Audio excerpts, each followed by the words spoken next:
दर्शकों नमस्कार। इस वक्त मेरी मौजूदगी सीतामढ़ी में है और हमारी मुलाकात सीतामढ़ी जिला सहित बिहार भर में 3 फुट के युवक और युवती के नाम से मशहूर पूजा और योगेंद्र है। इनके जीवन के संघर्षों को हम जानते हैं और किस मुकाम पर जाना चाहते हैं यह भी जानेंगे। योगेंद्र जी, सबसे पहले आपका स्वागत है। हम यह जानेंगे कि 10वीं से लेकर अब तक के आपके जीवन का घटनाक्रम क्या है। जब भी मैट्रिक के बाद हमको पढ़ाई में भी बहुत समस्या आया। मैट्रिक के बाद पापा बोले कि अब पढ़ाई छोड़ दो, अब हम सक्षम नहीं हैं। क्योंकि पढ़ाई दिन पर दिन, जैसे कि पहला क्लास दूसरा क्लास, मतलब दिन पर दिन पढ़ाई का भी खर्चा बढ़ते चला जाता है। जिस तरह मैट्रिक किए तो मैट्रिक में कम पैसा लग रहा था, इंटर में ज़्यादा पैसा लगा, बीए में ज़्यादा, तो उस तरह मेरे पापा पढ़ाई में सक्षम नहीं है तो छोड़ दिए। तभी मैं बोले पापा ठीक है, हम ही अपना पूरा कर लूँगा पढ़ाई, बीए तक मैं पूरा अपने पैर पर कर लूँगा। तो वही पूरा करने के लिए जो अपने पहले प्रोग्राम चलता था, जो अपने गांव में परोरी पुल के पास गणपति पूजा मेला लगता था।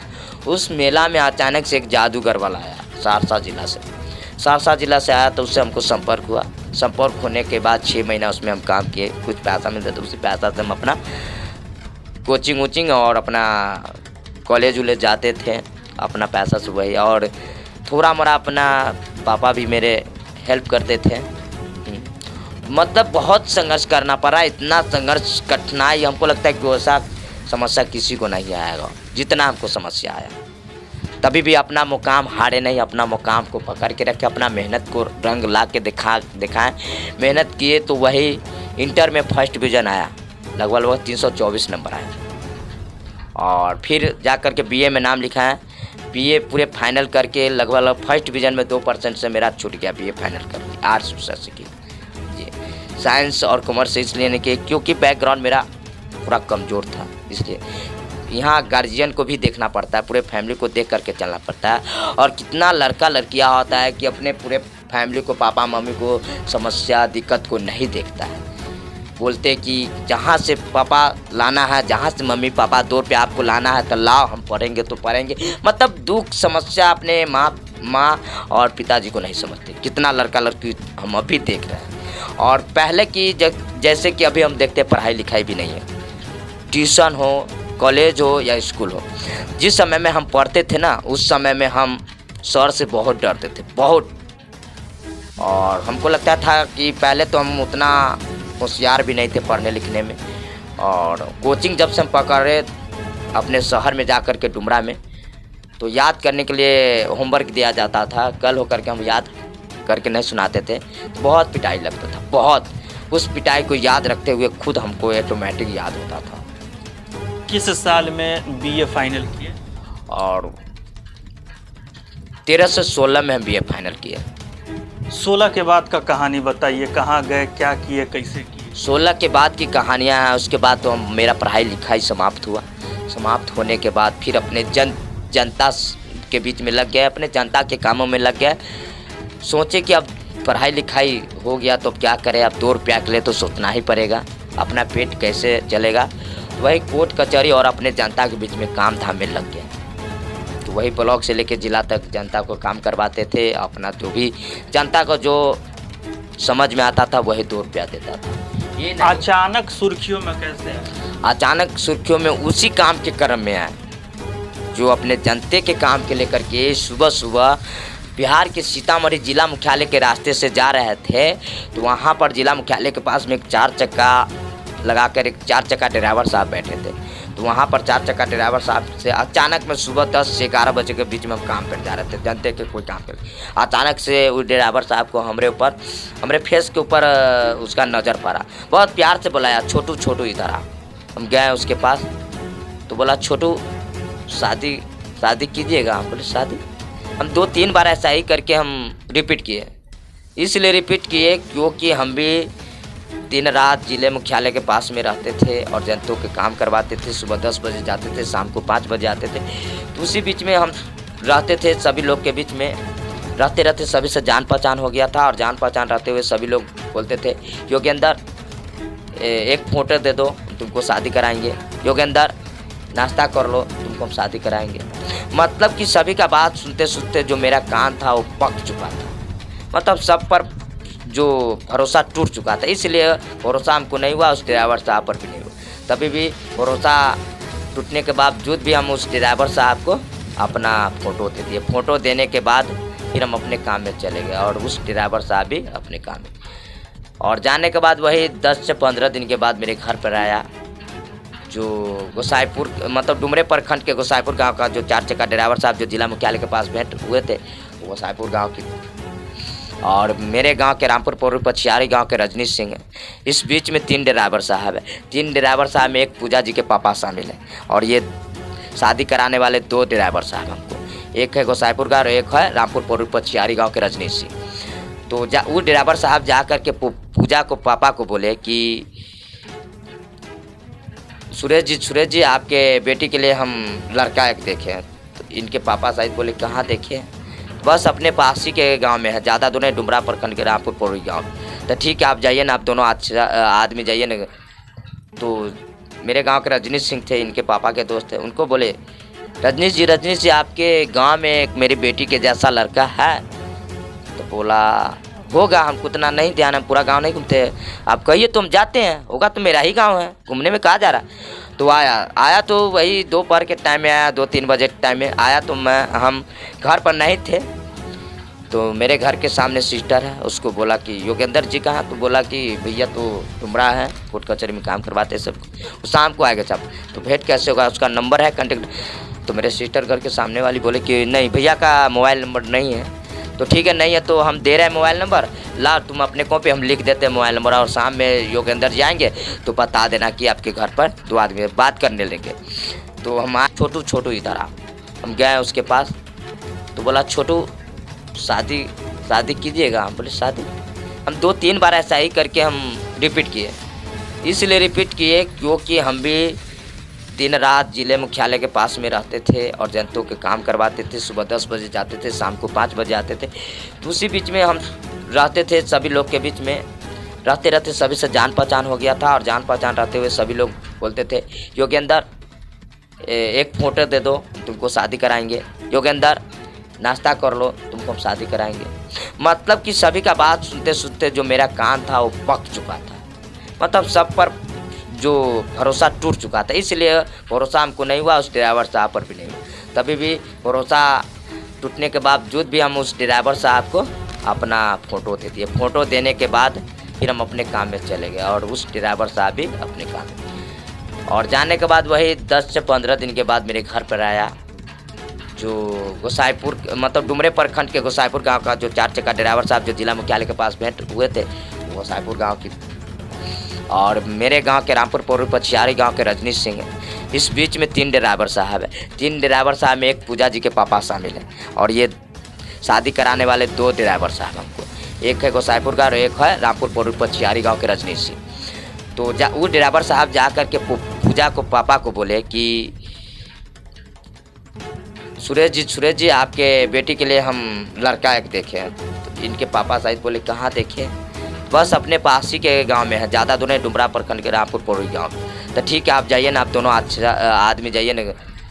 तो मेरे गांव के रजनीश सिंह थे, इनके पापा के दोस्त थे, उनको बोले रजनीश जी आपके गांव में एक मेरी बेटी के जैसा लड़का है?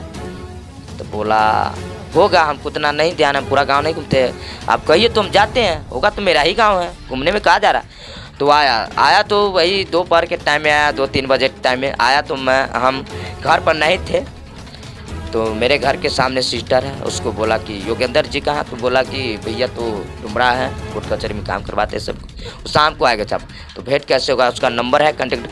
तो मेरे सिस्टर घर के सामने वाली बोले कि नहीं भैया का मोबाइल नंबर नहीं है। तो ठीक है, नहीं है तो हम दे रहे हैं मोबाइल नंबर, ला तुम अपने कॉपी, हम लिख देते हैं मोबाइल नंबर, और शाम में योगेंद्र जी आएंगे तो बता देना कि आपके घर पर 2 आदमी बात करने लेंगे। तो हम आए तो नंबर दिया, नंबर देने के बाद हम बैठे वहाँ पर स्टूल लगा करके, और पहले कुछ नहीं किए, झोला वोला रख दिए और अब बस पहले फ़ोने लगा दिए। बोले हेलो कौन? तो बोले कि हम योगेंद्र जी आपके गांव से ही बोले, रजनीश सिंह बोले, हम पछियारी गांव से बोल रहे हैं। तो बोले हाँ बोलिए भैया, कौन काम है? हम काम करवाते थे जनता सबके, तो हमको लगा कि होगा जनता समस्या का बीच का काम। तो बोला नहीं नहीं योगेंद्र जी से हम आपको शादी का रिश्ता लेके गए थे। तो हम बोले भैया कैसा शादी का रिश्ता? तो वही बोला कि ये आप शादी कीजिएगा। तो हम बोले भैया शादी, ऐसा ही करके 2-3 बार उदास होके बोले। तो बोले ठीक है भैया, अगर लड़की का फ़ोटो है तो हमारे व्हाट्सएप पर भेज दीजिए। तो बोले तो भैया भेज दिए। भेजने के बाद हम पहले तो हम ही देखे, हमको देखने के बाद जब हम घर पर आए तो फिर हम अपने माँ को, भैया भाभी और जीजा दीदी भांजा भांजी सबको रिश्तेदार में भेज दिए। सभी को बोले कि आप पसंद कीजिए। सभी लोग पसंद कर लिए। पसंद करने के बाद फिर हम जो मेरे 2 आदमी 4 चक्का ड्राइवर साहब बिचमानी से अगुआ थे उसको हम बोले कि भैया हम लड़की को आमने सामने मेरे पूरे फैमिली लोग देखना चाहते हैं। तो वो भी पूजा जी को पापा का फ़ोन करके बोला गया, मेरे इधर भी बोला गया, सभी को एक जगह टाइम देगा।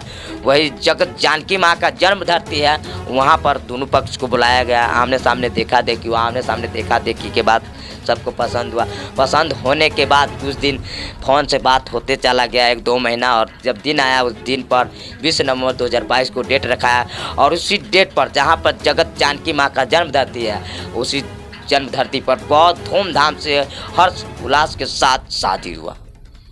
आप पूरी तरीक़े से उम्मीद खो चुके थे कि अब आपकी शादी नहीं हो सकती है, लेकिन एक अनजान व्यक्ति जिन्होंने आपको पूजा जी से मिलवा दिया। जी जी, 4 चक्का ड्राइवर साहब को हम भगवान मानते हैं हम अपने लिए, क्योंकि वो भगवान के रूप में बैठे हुए थे मेरे लिए। फिर उसके बाद 2-3 बार आप शादी कर चुके हैं, ये मामला क्या है? 2-3 बार नहीं किए, क्योंकि पहले शादी तो पूजा जी से किए। पूजा जी से जहाँ पर पूरे विश्व के जाने जाते हैं सीता माँ का जन्म धरती, और हमको लगता है वहाँ पर किस्मत वालों की शादी होता है, किस्मत वालों के देखा देखी होता है। तो हमको और पूजा जी को लिखा हुआ था उस स्थान पर देखा देखी होना और उस स्थान पर शादी होना। तो पहले शादी तो वहाँ पर किए पूजा जी के साथ, अपने पूरे गांव समाज के तौर पर बहुत खुशी माहौल के साथ पहला शादी तो वो किए। और दूसर का शादी करने का यही रीज़न है कि पूजा जी मेरे जात नहीं है, अदर जात है, और सरकारी लाभ लेने के लिए, और हम दोनों दिव्यांग हैं, दिव्यांग का फ़ायदा लेने के लिए हम लोग का फिर दोबारा रजिस्टर्ड शादी सरकार के घर में करना पड़ा। अच्छा, इस शादी के बाद आपके जीवन में क्या बदलाव हुआ?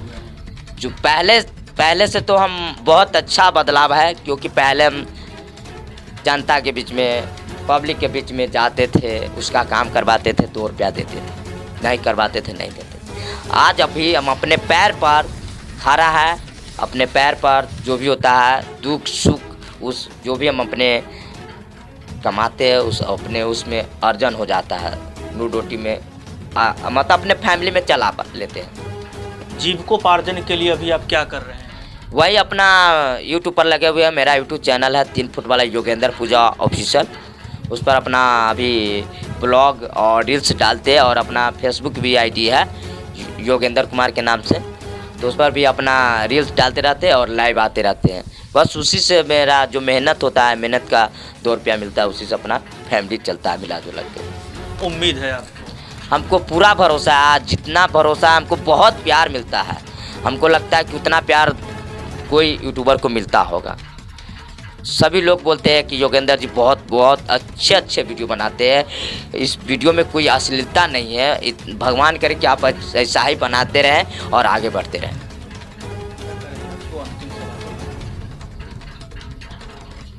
क्या आप भोजपुरी फिल्मी सितारों के साथ काम करना पसंद करेंगे?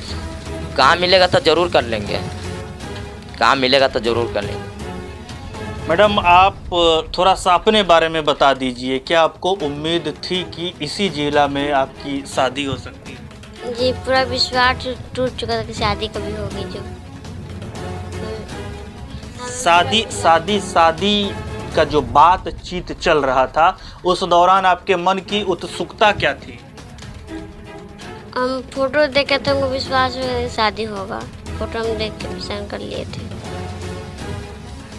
शादी के बाद आपके जीवन में क्या बदलाव हुए हैं? बहुत खुशी मिली है, बहुत ज़्यादा, पहले से बहुत ज़्यादा खुश हैं। सोशल मीडिया पर काम आप शादी से पहले कभी किए थे कि या शादी के बाद ही उस क्षेत्र में आए? शादी के बाद वीडियो बनाने स्टार्ट किए।